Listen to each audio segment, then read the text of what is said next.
duelistas, tudo bem com vocês? Aqui é o Renan para mais um vídeo, não é de Duel Links hoje, nem de Link Evolution, nem um vídeo sobre conteúdo aleatório de Yu-Gi-Oh! Nós estamos começando uma série aqui, analisando e comentando cada episódio do Yu-Gi-Oh! Sevens, o novo anime do Yu-Gi-Oh! Que está passando lá no Japão, e pra você assistir aqui no Brasil, você tem que abraçar a bandeira pirata, parceiro. Tem gente que não entendeu, e eu não sei se a galera não tá entendendo ou se a galera se faz que não se entende, parceiro. Não é possível que você não entendeu essa mensagem. Hoje nós vamos analisar o segundo episódio do Yu-Gi-Oh! Sevens, cara. Então, antes da gente seguir aqui, eu quero convidar você a deixar o like nesse vídeo, mandar pros seus amigos aí que estão acompanhando o Yu-Gi-Oh! Sevens. Por incrível que pareça, cara, o anime tá legal, tá divertido, dando entendimento que é um anime de Yu-Gi-Oh!, né, gente? Porra, não vai esperar uma história cheia de reviravoltas e com várias camadas como Death Note era, por exemplo. E nesse episódio tem uma grande quebra de paradigma. O Yuga perde. Nós vamos dar uma olhada aqui e ver como foi esse segundo episódio. E beleza, antes de a gente seguir aqui no caminho, eu quero deixar bem claro pra vocês. Como vocês definiram na votação da comunidade, eu vou falar abertamente sobre o episódio, sem me preocupar em dar spoiler. É mais interessante, se você não se importa com spoiler, se você já viu o episódio, continuar nesse vídeo. Se você quer ver o episódio pra ter a emoção do momento, você pode voltar aqui que a gente depois conversa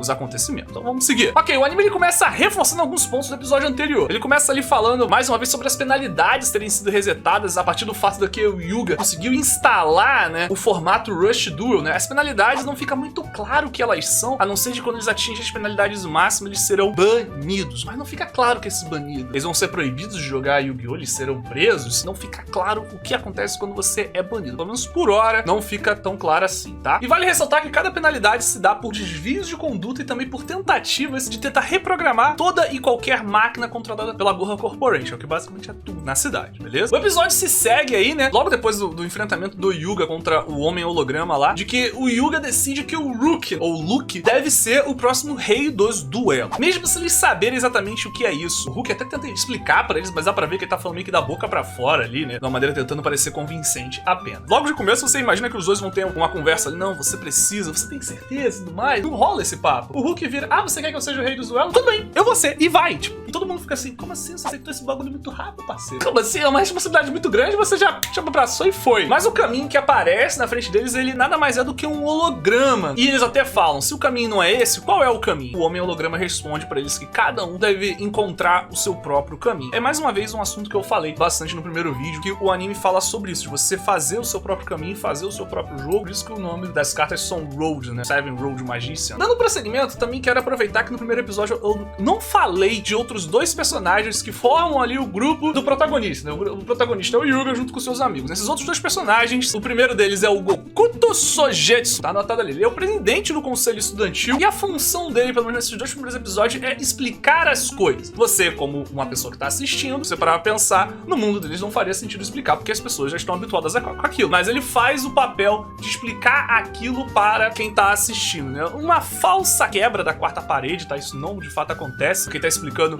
por uma galera que tá ali por perto, mas que aquela galera, em teoria, era pra saber o que tá acontecendo, a não ser as regras do próprio Rush Duel. E essas regras do Rush Duel são de fato uma coisa nova e a galera que tá próxima ali não entende muito bem o que tá acontecendo, então ele se torna o cara que explica basicamente as coisas, né? E a outra personagem é a Homin Kirishima, que ela tá sempre com o celular na mão, tirando foto, filmando e registrando as coisas e postando na internet também. Ela tem um lado blogueira. Além disso, ela sempre carrega um instrumento musical nas costas, e não fica muito claro se é uma guitarra ou um violão. As pessoas falaram que era um violão, eu sempre achei que era uma guitarra. Eu não lembro de nenhuma cena na qual aparece ela tocando aquilo de fato pra confirmar o que é. Mas isso no próximo episódio, que será um episódio focado nela, ela provavelmente deve ter o seu duelo e mostrar sua carta As também. Isso vai ficar definido pra gente. Seguindo, o anime ele gera o primeiro embate de ideias ali, né? O Rook e o Yuga, eles têm interesses diferentes com o Rush Duel. Enquanto o Yuga quer que todo mundo jogue logo e todo mundo saiba e meio que dane-se as consequências, o Rook tá mais precavido, ele quer que o negócio seja feito de maneira sigilosa e devagarzinho pra eles poderem ter o controle daquilo de alguma maneira. Não fica muito explicado o porquê que ele quer esconder as coisas, mas de geral, o Rook quer que o Rush Duel seja um segredo entre eles quatro ali, mesmo que o disco de duelo de todo mundo na cidade tenha alterado e as pessoas não sabem o que é. Não foi alterado o disco de duelo e apareceu, você agora pode jogar Rush Duel. Não falou isso. Parece que eles podem mudar de volta também pro formato tradicional, então eles não estão obrigados e presos no formato do Rush Duel, como deu a entender no final do último episódio. Estão livres ali pra jogar o Rush Duel ou não, né? À toa que aparece até ao longo desse episódio um disco de duelo, o cara monta o disco de duelo normal e ele transforma em 7 depois lá, porque ele quer. E como um bom anime de Yu-Gi-Oh!, essa discussão entre eles, o negócio tem um segredo ou não, é resolvido da forma como Yu-Gi-Oh! Resolve todos os problemas que existem. Duelo. Eles vão duelar por conta disso. Mas antes do duelo começar, o Rook ele usa os seus poderes pra desligar, vamos falar assim, né, do seu lado uma galera que ia assistir o duelo entre ele e os dois lá no meio do recreio. Basicamente, ele dá mais uma vez a explicação de que ele tem um demônio dentro do corpo dele, blá blá blá. E dessa vez a galera presta atenção, essa galera tira sarro disso, né? Eles até citam o efeito Pauli, que eu vou ler aqui na íntegra que eu escrevi, que é algo real, onde o físico Wolfgang Pauli tinha a capacidade de quebrar equipamentos científicos apenas com a sua presença. Porém, isso era uma mera piada. Esse poder não era real e era apenas que havia um excesso de coincidência do que essas coisas aconteciam ao redor desse físico. É algo como se fosse a lei de Murphy, sabe? Que é uma lei, mas não é uma lei, é apenas uma brincadeira da boca pra fora. Então o efeito Pauli é isso. Então, em resumo, os personagens estavam zombando desse poder do Rook. Não era algo que eles levavam a sério. Bem, agora a gente vai comentar o duelo então. Eu vou ter que ler na íntegra aqui as coisas, porque o duelo tem todas as jogadas, eu vou citar as jogadas e comentando elas passo a passo, então eu peço desculpas aí. O duelo, quem começa o duelo é o Yuga. Ele começa com um monstro em campo, o Dark Sorcery, e seta 3 cartas armadilhas ali atrás. Uma delas, de fato, não é armadilha, é apenas um blefe dele. Ele deixa 3 cartas setadas ali, se é que você me entende. E ele também não parece muito satisfeito com a sua mão inicial. Aí é o turno do Rook. Ele já começa de maneira agressiva, ele invoca 3 monstros, nenhum de atributo, e ele ativa o efeito dos seus 2 Twin Edge Dragons, que eles possuem 1000 de ataque e possibilita eles darem 2 ataques cada um. Aí existe um OTK se ele consegue atacar diretamente com esses 2 monstros, né? E ele arma o campo pra isso, já que ele tem um Dragulit, né? Que é o seu terceiro monstro em campo, que ele dá um crash no Dark Sorcery, e os demais Twin Edge Dragon desferem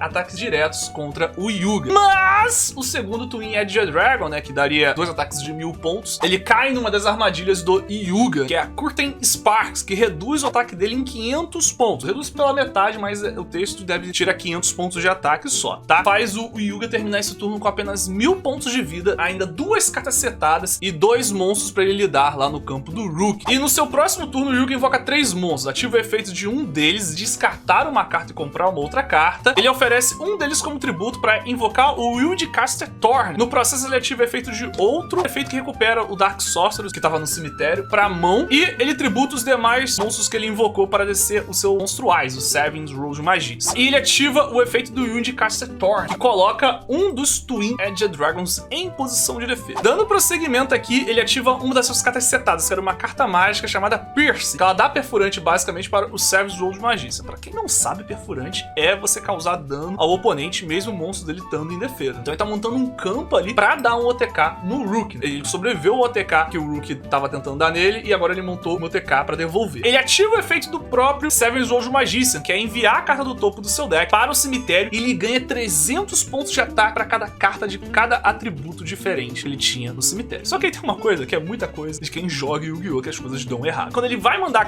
a primeira carta do cemitério, ele já tem 4 monstros de atributos diferentes no cemitério. Ele só precisa mandar um monstro de luz ou um monstro de fogo para poder fechar os pontos certinhos e conseguir dar o OTK no Rook, já que o Rook não tem defesa, não tem nada no campo dele. Quando ele revela a carta que ele joga pro cemitério, é uma carta mágica. Aí que tá, ele mata os 2 bichos do cara, o Rook fica com apenas 100 pontos de vida, e agora é o turno do Rook, né? Aí no turno do Rook ele invoca 2 monstros, oferece eles como tributo, né, para invocar o seu monstro Ice pela primeira vez, que é o Rush Dragon da Aegis, que possui o efeito de atacar 2 vezes. E nesse turno ele vai conseguir, se os 2 ataques passarem, derrotar o Yuga, cara. Mas além disso, entra aqui uma questão que eu quero levantar. O Yuga provavelmente cometeu uma misplay nesse duelo. Teve até algumas outras decisões erradas que ele teve ao longo do duelo. Era pra ele ter primeiro bufado o ataque do Seven's Road Magicians pra ver se conseguiria ou não dar um OTK, em vez de ativar a Pierce gratuitamente, já que se ele tivesse ativado o efeito do Sevens primeiro, ele não precisava ativar o Pierce, tá? Era só atacar os 2 bichos, ele ia ficar com bastante vida ainda, o Yuga, mas é discutível mais essa jogada. Porém, aqui tem uma misplay que pra mim é bem clara. Desde o primeiro turno, ele tinha acertado 3 cartas. Uma era Piercing, que ele ativou, né? A outra foi a que reduziu 500 pontos de ataque em um dos monstros do Rook. E a terceira, ele fala que é a Dark Liberation, que nas palavras dele, quando um ataque é declarado, todos os monstros atacantes são destruídos. Sua própria força espelho, basicamente, uma carta bem forte. Só que se ele tivesse ativado essa carta, ele tinha essa carta setada desde o primeiro turno lá, quando o Rook atacou ele pela primeira vez lá, ele tinha só o Dark Sorcerer em campo, ele teria destruído aqueles monstros e teria vencido o duelo com muito mais tranquilidade. Só que ele fala dessa carta e fala, bem, vou ativar ela agora para destruir o Rush Dragon Dragears. Tem que ler os nomes, galera, não dá pra decorar tudo. Só que antes dele fazer isso, o Rook ativa uma carta mágica chamada Fire Dragon's Head Flash, que destrói essa carta armadilha antes mesmo de ele poder ativar, né? Ele consegue dar os 2 ataques e ele derrota o Yuga. O Yuga, ele se torna o primeiro protagonista, pelo que eu pude estudar, a perder um duelo mais rápido entre todos eles, ignorando flashbacks, né? Por exemplo, o Yusei, é nítido que ele perdeu um duelo contra o Jack Atlas no passado, mas quando começa o anime, ele acho que ele nem perde o Yusei, ou vai perder lá pro final do anime. Então, alguns duelos dele que acabam empatados, né? E se você descontar, talvez, o Yugi no segundo episódio, ele perde para o Pegasus. Só que de maneira meio injusta, né? Ele ia dar o ataque final, mas o tempo acaba, né? Mas, enfim, o que me fica bem claro aqui é o Yuga, ele cometeu um misplay. Era pra ele ter ativado a trap nos primeiros ataques, ele teria eliminado o campo todinho do Rook, e assim ele teria o campo livre pra invocar mais monstros e atacar diretamente, e assim finalizar o duelo. Coisa que não aconteceu. Ele decidiu ativar essa carta mais tarde, e por essa decisão dele, o Rook conseguiu eliminar a carta antes de ele poder ativar, e ele conseguiu, e foi finalizado. Após o duelo, né, o Rook exige então, já que ele é o vencedor, que o Rush Duel seja um segredo entre eles. Porém, o duelo se tornou um dos assuntos mais comentados da internet, porque através de uma live, vamos falar assim, feita por um drone da Gorra, que foi alterado pelo próprio Yuga, levou todo o duelo. Então o duelo foi assistido por muita gente, né? Foi o assunto mais comentado da internet. O Rook,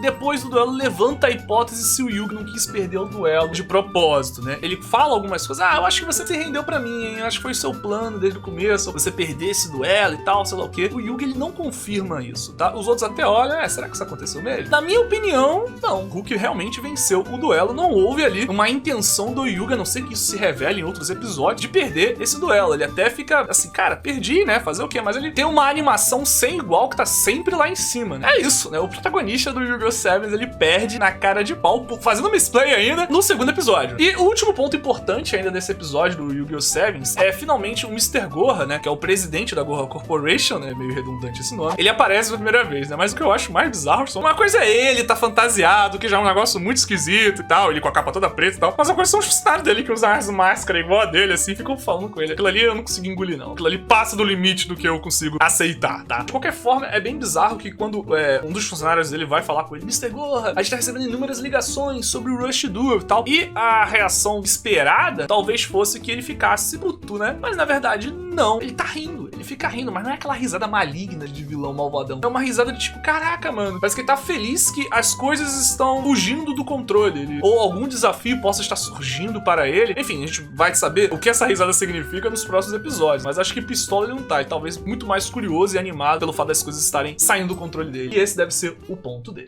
Enfim, galera, esse foi o segundo episódio do Yu-Gi-Oh! Sevens. Eu quero contar com o seu like aqui, sua inscrição aqui embaixo. E é claro, manda pros seus amigos aí que não estão assistindo o anime. E eu confesso, cara, eu tô bem me divertindo com o anime. O anime sempre sai no final de semana. Dessa vez eu não vim no próprio sábado, eu vim no domingo, né? Por isso que esse vídeo tá saindo na segunda ou na terça pra vocês. Mas tá bem divertido, eu vou acompanhar ele todinho, tá? Mas enfim, de qualquer forma, o episódio ele serviu apenas pra reforçar alguns pontos e mostrar o Rush Duel se popularizando entre a galera. Nos próximos episódios nós devemos ter um desenvolvimento aí de como a Gorra Corporation vai encarar essa anomalia no seu sistema, podemos dizer assim, e no que tudo isso vai causar. E se de fato o Rook, ele tem ou não um demônio no corpo dele. Eu acredito que ele tenha, tá? Tem uma situação lá que ele tira um relógio, que eu esqueci de falar, pra botar um disco de duelo, mas eu não sei se é uma coisa apenas do que não dá pra usar o disco de duelo com um relógio ali, ou se aquele relógio tem alguma coisa a ver com o poder do demônio dele. De qualquer forma, tem mais 2 vídeos pra você assistir aqui, eu convido você a assistir qualquer um deles. E é isso, meus amigos. Valeu, tamo sempre junto e até amanhã. Fui!